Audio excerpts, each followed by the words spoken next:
Hey, this is Kyle Gillette with Blue Shirt Business Coaching. And if you really want to learn how to level up your life, you should be listening to the Time to Shine podcast today with my good friend, Scott Ferguson. Let's level up.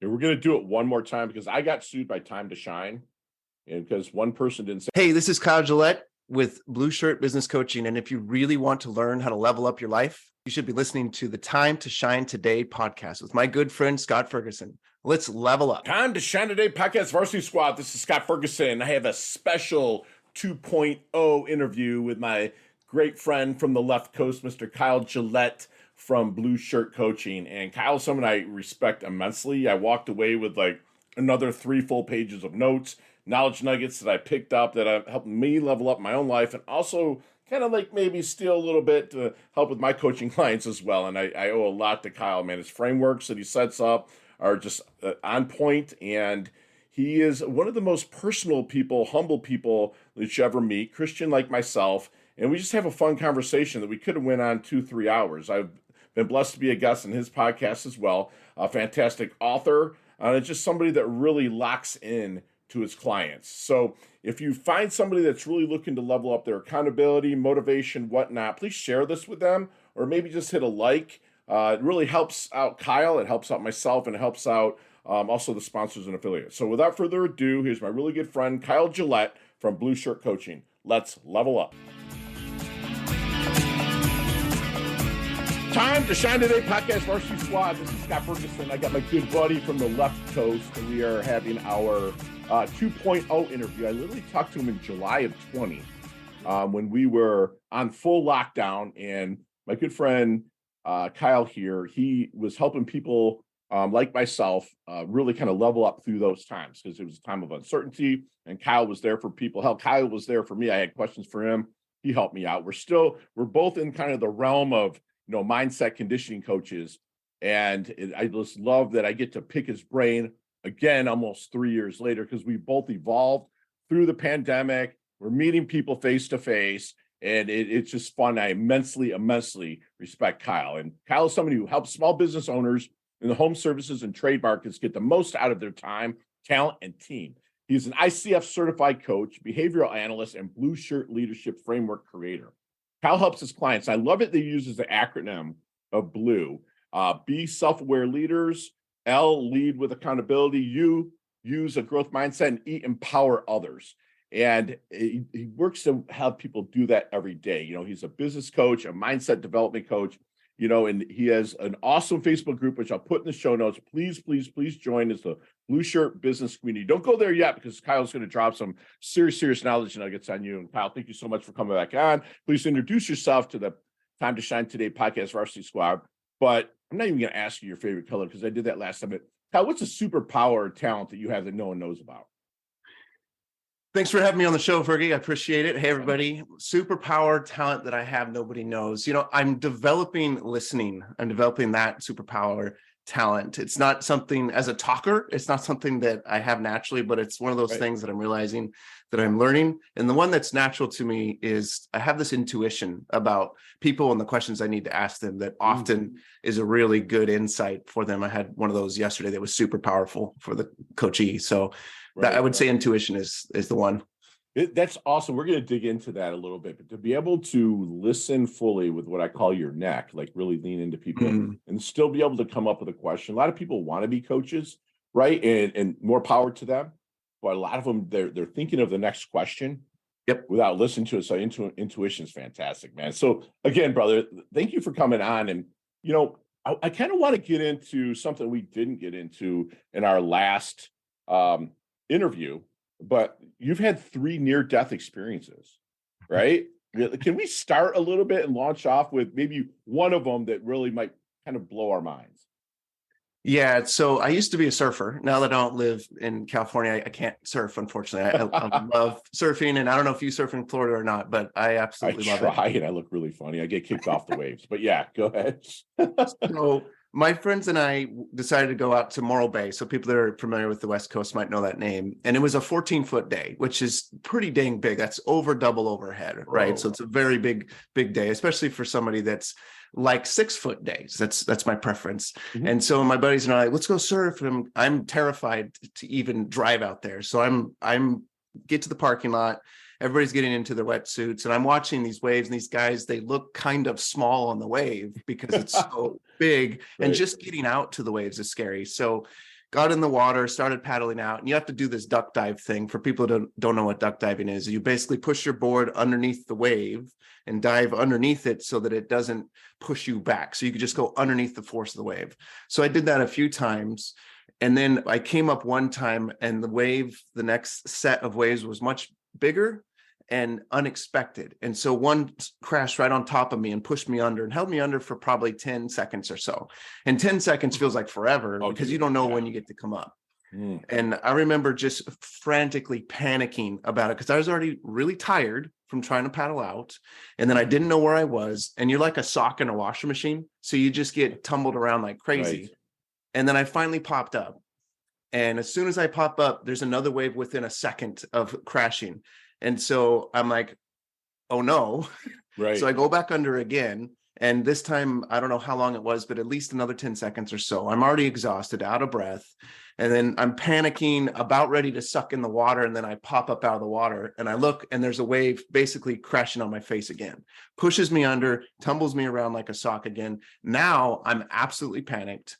I'm thinking I'm going to drown because I'm out of air, like getting dizzy, exhausted, don't know where the board is, don't know where up is or down is or anything. And I pop up again and I can't even hardly breathe. And here comes another wave. And in that moment, this is 4 because it's a set coming in. And when the fourth 14-foot wave comes in, or maybe it was taller, I'm not sure. But anyway, I look at it and I've got like a half a second to think. And I go, Jesus, help me. And I say that, and then all of a sudden I hear this voice. This is this intuition stuff I was talking about earlier that says, turn around. And I go, okay. And so I turn around, and instead of trying to fight the wave, fight it and go underneath it and fight it going forward, I let it push me. Just let it push me forward. And it was rough still because I'm underwater, but I was going forward and the water was getting easier to deal with. And so I was underwater for maybe 5 seconds, and I pop up and another wave hits me from behind, and that's no big deal. And then I end up on the shore eventually. And I think for me, the metaphor is sometimes we're fighting against things that we shouldn't be fighting, and we need to let them just push us to this next place in our lives. But that was terrifying. I thought I was going to die. Right. You know, it's crazy, not to that extent, but you know, I had to go through water integrity in the military. Oh, right. Which is drown proofing, you know, and you hold your breath for a while, but it's kind of controlled, right? You tie your hands, we're doing bobs, and you start to feel, dude, when you're in there, and I boogie board, right? I'm that big dude out there just riding a boogie board because we don't even have 3-footers really where I live here. Every once in a while you get a 6-foot day or whatnot. But I mean, it's something with that, were you coaching at that time? No, I was in college, I think. Living in that house with a bunch of dudes. I remember that, right? Yep, exactly. I love it. So do you think you revert back to that experience a lot when you're coaching to help clients kind of go with the flow, for lack of a better term, like you said, instead of really push against the grain? You know, I've told that story to a couple networking contexts and a couple workshops just to get people to one. There's two really powerful things about it. One, I survived because I was supposed to. I was supposed to live, and I have more to give, right? Number two, there is the metaphor of, yes, there are things that we do want to fight against and fight through, but there is a point when someone or something tells us, hey, it's probably time for you to stop when you're pushing up against the wrong thing. Go ahead and go with the flow right now. You need to go with the river instead of trying to swim upstream. So it's been very useful for me. And ultimately, when I review that memory, it's really encouraging. It reminds me that, hey, man, you're supposed to be doing what you're doing, and do keep fighting because you're not drowning, and it's worth it because you survived that. And there's more to come. There's more to give. How long did it take you to get back on a board, or did you go like right back out?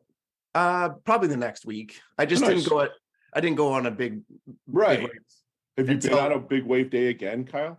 I did, and then I almost drowned again. Oh, beautiful. Good times. Good times. Like, I got to ask you then, who's your favorite maybe pro surfer? I pay attention to Kelly Slater and Hamilton from, kind of the older dudes. Laird, baby. Yeah, Yeah. Laird is who I was going to bring up. Laird, I immensely respect. I got to meet him a couple times at speaking engagements and whatnot. And like that wave he rode at Chupu is like people see that and they don't realize how shallow it is underneath there. That if that wave landed on him, he's dead. It's crazy. What a monster heaviest wave in the world, pretty much. That's beautiful, man. Slater just lives, I don't know, an hour and a half north of me here in Cocoa Beach. Cool. Well, he visits. But no, that's fantastic. So tell me a little bit about Blue Shirt, man, and like what really opened that up, because I know you made a transition, which is I think is a blessing for you. Okay. Because you're always wearing blue shirts, or you're a handsome dude. It's in your color wheel, right? But what's going on with Blue Shirt, and what do you have to offer? Yeah, so Blue Shirt came out of this necessity to change. I had a situation where this other company said, "Hey, you can't use your old name anymore because we use it." And we fought about it for about 9 months. And they said, well, we could sue you and we could fight that way if you want. And I said, no, I can pivot. I'll go ahead and pivot. But that pivot forced me to think differently about who my clients are. And I had to go, okay, who am I going to niche to? Now I can work with a lot of different people, not just anyone, because not anyone is ready to be coached. There's definitely, you got to be ready. Yes. So I went, who do I really like? Who do I really enjoy coaching? And my history, my background is I grew up on an orange farm. So my dad started working the orange farm in '83, opened the business. And then when I was 7th through 12th grade, I worked with him, did the orange farming stuff with him. And I have that blue collar blood in me, right? And then I worked a men's mentoring program where the guys, a lot of them went into the trades and the home services businesses. And so I got to love on and serve those guys in there. And then I ran a pet resort for multiple years. And so I've got that underneath my belt when it comes to the dogs, but also the outdoor work and all that kind of stuff. So it all came together in my mind, and I go, what if my target, what if the people that I really want to serve are blue collar business owners? And so I went, what's the name that works for that? And I couldn't come up with anything. And blue collar, blah, blah, blah, anything tied to blue collar. You're going to get hit on that too. Yeah, it's taken. Yeah. So I thought, well, let's do Blue Shirt. And it clicked. And then actually just a couple nights ago, I was laying in bed and I'm like, what can I turn blue into? Because I still had that other intellectual property that I can't use. I can't use the name of it anymore. And so I'm like, well, how do I turn that into an acronym with blue? And so you read it off, and so it all came together. And in fact, I'm using that acronym to develop this criteria of what I really want my kids and my clients to walk away with. Beautiful. Right. There's chunks of it. And so I'm really excited about the new brand. Dude, I think, and again, from one coach to another, I think it's beautiful for you, bro. I was raised blue collar as well, you know, and I do coach some blue collar, people just because I can relate really well with them as well. But it just seems to me, you can correct me if I'm wrong, but that whole ordeal that happened from before, it's almost like that 50,000 foot wave crashing down on you, if you know what I mean, and you just went with the flow and did what you did. Am I kind of correct in that?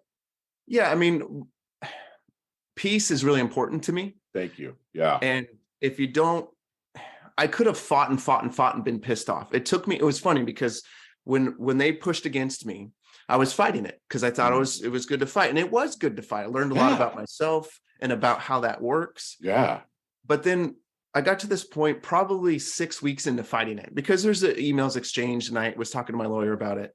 And 6 weeks in, I came to this place of peace, and I'm like, you know what?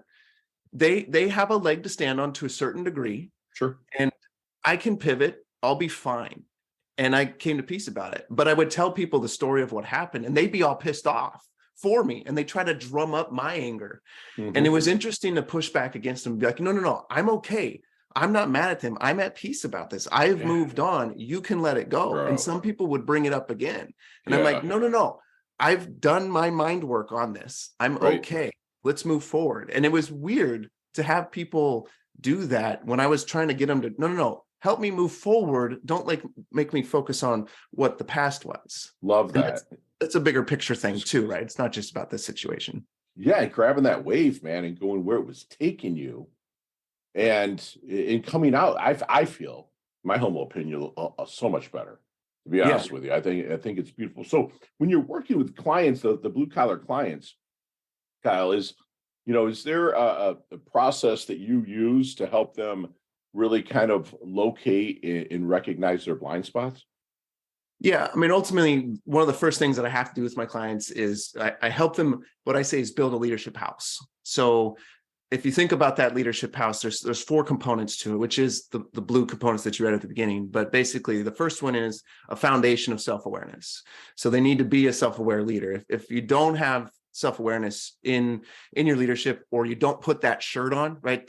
I talk about blue shirt, but you're putting on the blue shirt of self-awareness, accountability, Right. growth, and empowerment, right? So self-awareness is that foundation. So I help them get there. And then accountability is the nails that holds that leadership house together. If you put those two things together, the self-awareness and accountability, what happens? Growth.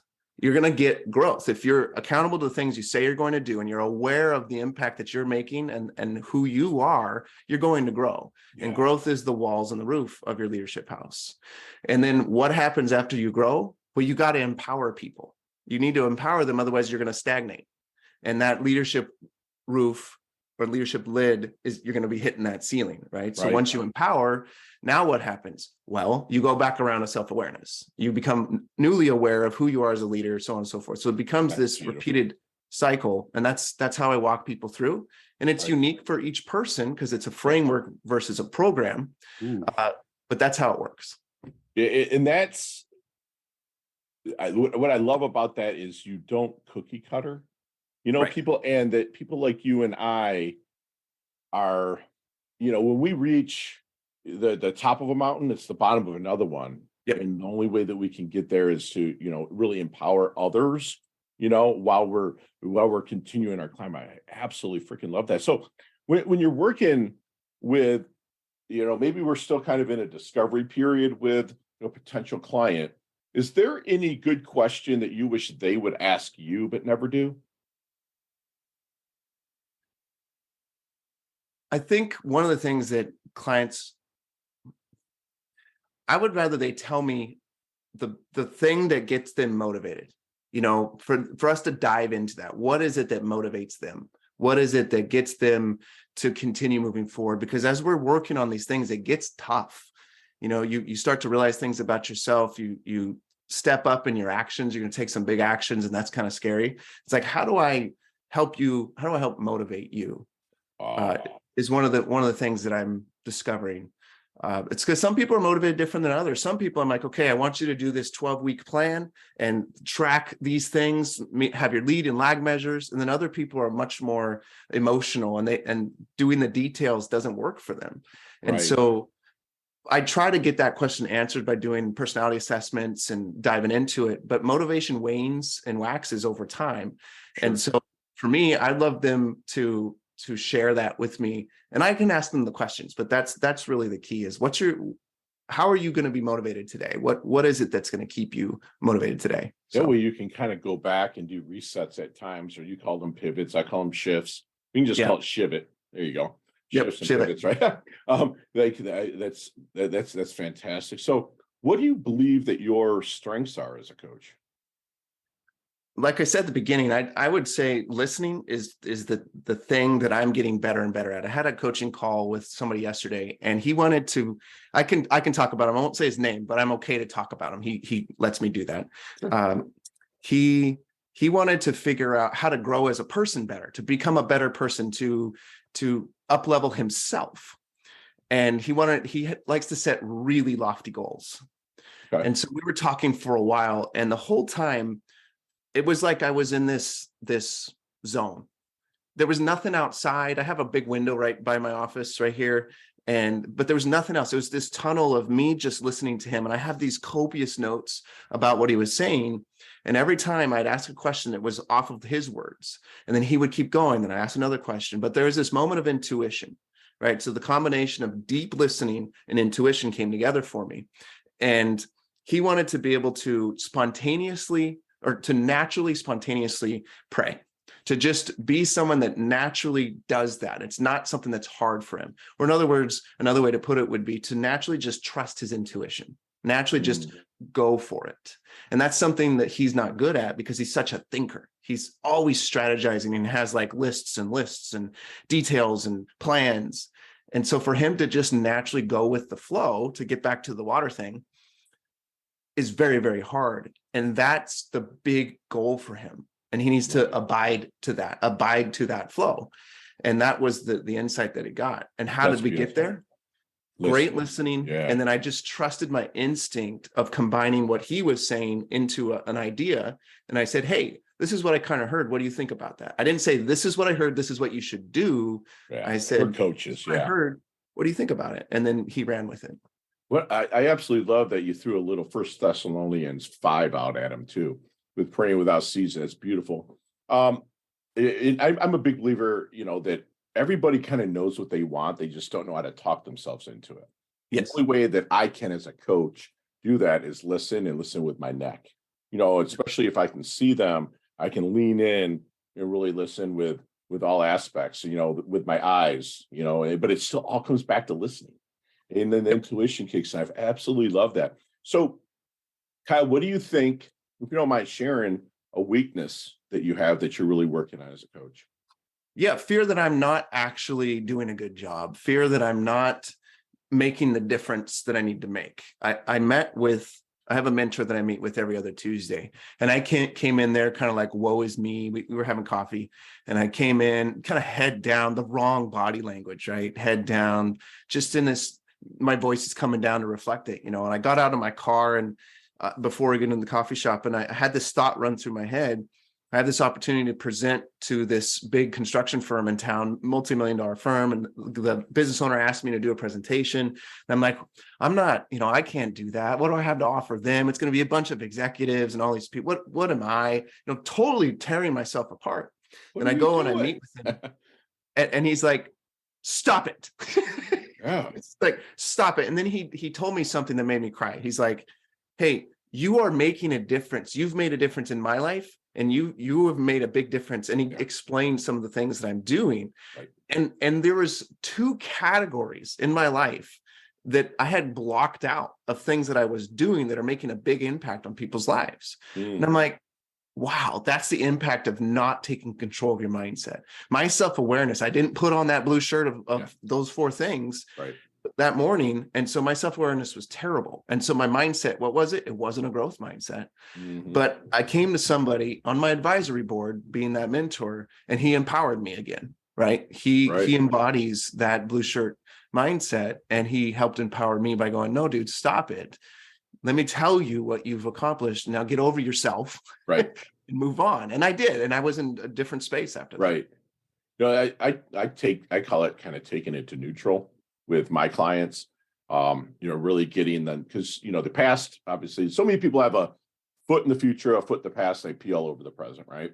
So it's like, I try to I liken it to, I take coaching clients. If they're live here in South Florida, I bring them in my car, right? And I'm like, listen, that rearview mirror right there is small for a reason, right?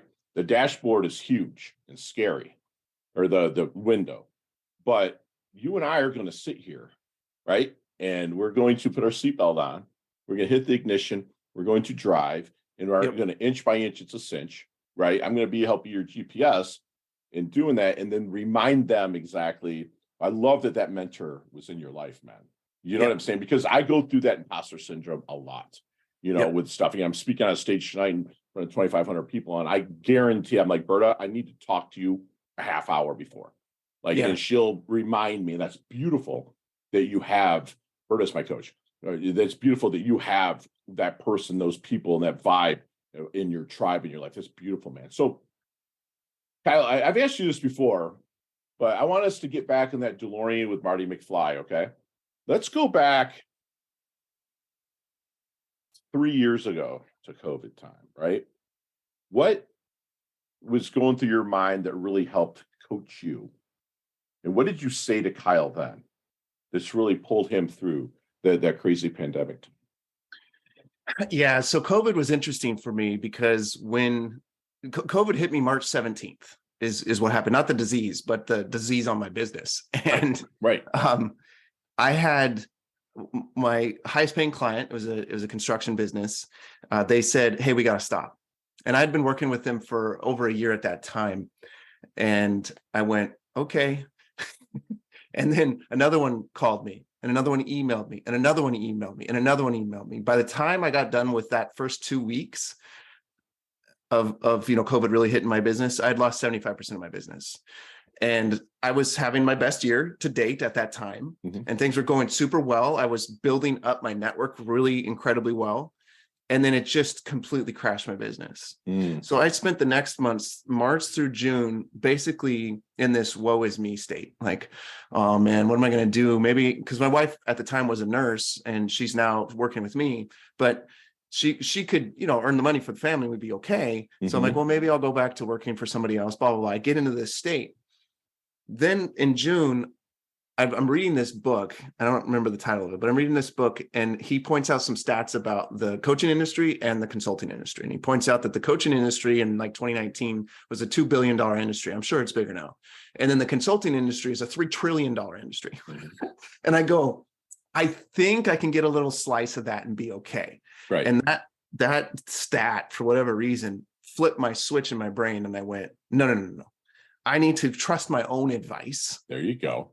And move forward with the advice that I've given other people and the coaching I've given other people. Right. And I coached myself up and out of this slump, and then turned my business around, and it grew 31% from the previous year. That's awesome. So it worked out in the year, even though COVID screwed over my business at the beginning. Sure. Yeah. And it's awesome that you persevered through that and saw the opportunity. And the biggest thing that I'm hearing, I've written down like 4 times my notes, is intuition.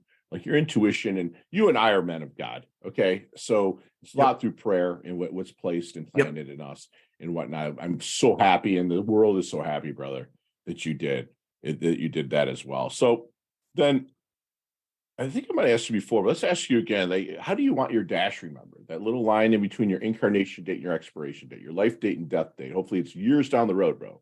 But how do you want your dash remembered? Yeah. He loved well.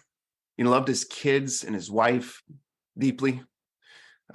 He influenced people generations down the line. And I'll tell you what that means in a minute after I'm done here. And then he loved Jesus most of all. Right. So those 3 things are what it's rooted all in the idea of love, but love my wife, my kids, influence people deeply for generations, and love Jesus first. Love it. That's beautiful, because like what I'm hearing is like what you're planning out there is really evergreen stuff that's just going to be passed on. I have a feeling that you kind of mentor people as well, because I believe that the more you mentor, the more immortal you become, right? Like not that immortal from look at me, but like immortal, be like, hey man, I passed that down. You just feel so much better about that. It's beautiful. So let me tell you the mentor part. So when I worked at the men's mentoring program, it's called Alpha Academy. It still exists, and they serve 18 and 25-year-olds that are off track in life. And I got to do that for 9 years in various roles. When I moved up here, I said, hey, if I'm going to move up here, I want to have as big of an impact or more in the Pacific Northwest as I did in California. And that's starting to happen. It may have already happened, but it's happening. And I recently had basically another vision where I got the message, you need to open a men's mentoring program in the Pacific Northwest. And so that all coincided with this blue shirt thing. And I made the connection that I need to build a community of business owners that I can serve deeply and help them every week with topics and conversations, et cetera, and networking. But together, we're going to help each other, yes, but ultimately I want some of those people, because I know not all of them are going to engage in it, but I want some of them to help these men in this program that I'm going to start. And they're going to mentor those guys. And then, since a lot of these business owners I'm working with are blue collar, these dudes in the program may end up working for the guys that are part of the community. And then what does that look like? Well, they've known them and been mentoring them. So there's loyalty and trust. So then now that employee is going to do a really good job in that business because of the respect and trust they have for the owner. And then what does that do? That changes that young man's family, and very likely the generations of that family, because now he's got a good trade under his belt. He's good at that. He may open his own business as a result of the mentoring. And that's generational change. So for me, that's the legacy. That's the dash part of what I'm doing. So Blue has yes, I want to serve my current clients, but it has this bigger projection of let's start this nonprofit that benefits a lot of people and for generations to come. So that's beautiful, bro. That's beautiful. I'm glad that you're doing that. Make sure I get everything on that so I can see where I can help on that as well. yeah. So what is your definition, or what's Kyle's definition of, a life well lived? I think a lot of what I said with loving my wife and my kids and Jesus and leaving a legacy that matters. I think fun is a big piece of the picture that's easy to forget for me, and maybe other people too. As entrepreneurs or business owners, we forget that you need to have fun. But that fun, an example of that would be we had the sun in the Pacific Northwest this weekend, so that was nice. And at about noon, we got back from church and we ate lunch, and then about 1, we all went outside, and my wife was doing some yard stuff, and I was shooting hoops I have 3 daughters. So I was shooting hoops with my oldest, and then the 2 others joined in. And then next thing you know, it's 4:00 and we're wrestling on the grass and playing fake WWF wrestling. Right. And that's the fun, to see the smiles on their faces and the itchy backs from wrestling around on the ground. Yeah. That's the type of impact I want to have, right? Yeah. Those moments of fun, those moments of impact, that when my children look back when they're in high school and they go, "Dad, do you remember when we were shooting hoops together and we were wrestling on the grass?" I'm like, "Yes, I remember that," because those are the things that really ultimately make the big difference, that connection. So I'd say that's the part of the dash. And I love that there's like so many people want balance. I think balance is junk, right? I think balance is zero. And no offense to the coaches and consultants that believe in balance, but I really believe in harmony, right? Versus balance, where, like you just mentioned a few of the pillars. The pillars that I run with are kind of like God, spiritual, personal growth, family, community, work, money, living environment, and like health and recreation. Those are the 8 pillars. And I liken them to jazz band, like a jazz band. And the drums might be, God, in spiritual. Personal growth might be the guitar, horns might be work, and on and on. You don't have to be Beethoven or John Bonham or anything playing the instruments, but as long as you give effort to them, the sound will sound more harmonious versus leaving one of those out. And I love that one of the memories is that family, that's ingrained, and like you said, it literally physiologically wires into your daughter's brains. Yes. Those things as they're maturing. That's just awesome, Kyle. Really appreciate you sharing that, man. It's funny you mentioned those categories, because I'm looking on my second screen here, and I always have up my dashboard on the goals I'm trying to not always, most of the time I have my dashboard up, and then also my to-do list. And I break my to-do list down into categories: relational, physical, work, spiritual, emotional, education, similar to your situation. I'm always making sure, because basically everything that I need to get done is going to plug into one of those categories. Right. And as long as they're top of mind, I'm going to keep that balanced out. And I can see my numbers. I can see that, like physical doesn't have that many in it, but that's okay, because the things that I'm doing are really concentrated in physical. Right. But relational has a lot, relational has a lot. And that helps me to know, how am I doing in these arenas when it comes to my focus? So love it. Yeah.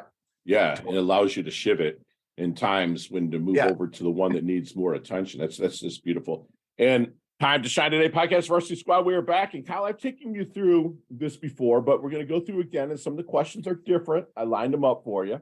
And remember, you and I could talk an hour on each one of these, but you got 5 seconds with no explanation. You ready to rock? Yes. All right, here we go. Kyle, what is the best leveling up advice you've ever received? Listen to your own advice. Love it. Share one of your personal habits that contributes to your success. Weekly Saturday reviews. Yes. So you see me kind of walking down the street. I'm a little bit in my doldrums. Other than your own book, what book might you hand Fergie? Have them read the book of Revelation. Beautiful. Love it. What's your most commonly used emoji when you text? Simple. No, face palm. Face palm. Love it. Nicknames growing up? KW. All right. Behemoth for my thighs. Let's not get confused here. And drumsticks also for my thighs. I have very big thighs. Love it. Chess, checkers, or Monopoly? Not Monopoly. That one pisses me off. I'd say checkers. I'm a little bit simpler than chess. Me too, brother. Right there. Go-to ice cream flavor. Vanilla. Me too. Man, like brothers from different mothers here. Awesome. There's a sandwich named the K-Dub Behemoth. Build that sandwich for me. Yeah, so it's going to be a big roll, sourdough roll with avocado on it, and we got some spicy ham and salami, and 3 different meats. We got cold onions, cold tomatoes, cold lettuce, and some mustard and a little bit of mayonnaise smashed together. You got to put a little man candy on it, like a little bacon. Oh, yeah. Yeah, my bad. Kyle, what is give me a favorite charity and organization you like to give your time and or money to? Yeah, I give to an organization called Engedi Refuge, and it's an organization that helps women that have been trafficked get their lives back together. Thank you, brother. That's amazing. And last question, we can elaborate a little bit on this one again, but what's the best decade of music? 60s, 70s, 80s, or 90s? 70s. No. Right. It's that combination of 60s, 70s, that like not alternative, but classic rock time. Dude, I love that because you can understand the words, right? And 2, they all have stories. Yes.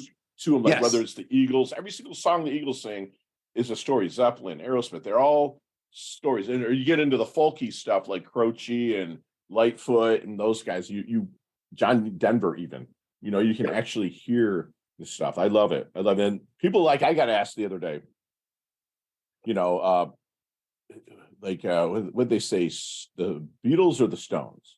That's what they said. They kind of gave it to me in a lightning round. I'm like, 4 Seasons, Frankie Valli, right? And they're like, what? And I'm like, yeah, dude, Frankie Valli and 4 Seasons had a #1 hit before the Beatles, during the Beatles, and after the Beatles. And I just went and saw Frankie Valli like a couple of weeks ago at 80-something years old singing. So nice. It's funny. I love stories that I can hear, and they're American. So, but no, hey, Kyle, how can we find you, brother? Yeah, you can go to blueshirtcoaching.com. And then if you want to interact with me, real simply go to Facebook and type in Blue Shirt Business Community, and you'll find my business community there. And we're active, hanging out every Thursday. We meet and network together. So can you tell us a little bit about that community, man? What goes on in there? Yeah, so it's a bunch of business owners, and the intention and the purpose and the goal of the community is to help one another, to collaborate, to learn insights from one another. We talk about a topic every week. So this week we're talking about business values and personal values and the importance of those. Mm-hmm. Every Thursday we meet and have a networking meeting for an hour, 11:30 a.m. Pacific. We hang out, we talk about what's going on in our businesses. We speak about the topic, mastermind on it as well, support one another. And then Fridays, I share the next topic and get you thinking about it. So you're thinking about the next topic for the next week, and we start all over again and jump in. How is it set up? Is it Zoom set up, or what's going on with the setup for being able to jump in? Or you just hold it right on Facebook? No, it's Zoom. It's Zoom, and we just connect that way. Beautiful. And is there replays at all, or is it just live and that's it? I haven't done replays yet. Okay. Yeah. No problem. No, that's fine. I just want to make sure I push this. I'm going to show up at a couple of them because they're on Thursdays at 11:30 Pacific, right? Correct. So that's actually perfect because Thursdays I do my interviews, and if I'm not traveling, I can pop in on those. Beautiful. Yep. So Kyle, do me one last solid and leave us with one last knowledge nugget we can take with us, internalize, and take action on. Yeah, give people the space to think. Be quiet. Don't always give answers. Don't interrupt. Give people the space to think, which sometimes equals being quiet for a whole minute while the other person's thinking. Wow. And just what you'll get out of that in return from them, the gratitude that they'll have to really be heard. It's beautiful. And squad, again, I'm so glad I did a 2.0 with my good buddy Kyle here, who's, shared some, scary moments, some trials, tribulations that he's went through that I even know off the mic. I mean, I pray for this guy every day. He reminds us that listening is powerful. And with that listening is going to come the intuition for you to be able to ask the correct questions. He's really there to help push you to your next place and kind of guide you at the same time. Kind of go with that flow, kind of when he was stuck under 4 times on a 14-foot day. That's 14-foot waves, man. I'm 6'1". That's 1.5 times like higher than I am, and for him to survive that, really take the lessons he learned out of that is absolutely amazing. And he reminded us, build a leadership foundation of self-awareness and accountability. The foundation of self-awareness and accountability is the nails, and that equals the walls and the roof then you empower people, don't stagnate. And I just butchered that. Just go back and listen to what, how Kyle put it out there. He believes in frameworks and not programs. No cookie cutter stuff here with Kyle. So if you're being coached by Kyle, he's going to dig in and build a framework, a protocol for you. Again, he believes in the deep listening. He listens with his neck. Tell your coach, if you're starting to work with him, hopefully it's Kyle, that what really motivates you, because that's going to, the good coach is going to dig down to that motivation and that why. So when you get in those stagnant positions or times, he's going to remind you about that, like his coach did or his mentor did in the restaurant that day. Remember who you are, Kyle. It's great to have those people. He's somebody that I really believe is planting trees he's never going to sit in the shade of, man, because he's going to be remembered as someone that loved Jesus, loved his family deeply, influenced people greatly to level up their lives, and lastly, give people the space to think. Don't interrupt them. Excuse me. They will appreciate that above all. And that's what Kyle does, is he levels up his health. He levels up his wealth. He's humble, yet he's hungry. He's earned another varsity letter here at Time to Shine today. Thank you so much for coming on, brother. Absolutely love your guts. Thanks, Fergie. Appreciate it. We'll chat soon. Hey, thanks so much for listening to this episode of Time to Shine Today podcast. Proudly brought to you by Sutter & Nugent Real Estate Excellence, who can be reached at 561-249-7266 and online at www.sutterandnugent.com. If you are a business owner or professional who would like to be interviewed on Time to Shine Today, please visit timetoshinetoday.com/guest. If you like this episode, please subscribe on Apple Podcasts, Google Podcasts, Stitcher, Spotify, iHeartRadio, or wherever you get your podcasts. There's a link in the show notes to our website. Also there, you will see our recommended resources. We hope that you will support our show by supporting them. If you like what you've been listening to, it'd be great if you could just give us a 5-star rating and tell your friends how to subscribe while you're at it. I'm your host, Scott Ferguson, and until next time, let's level up. It's our time to shine.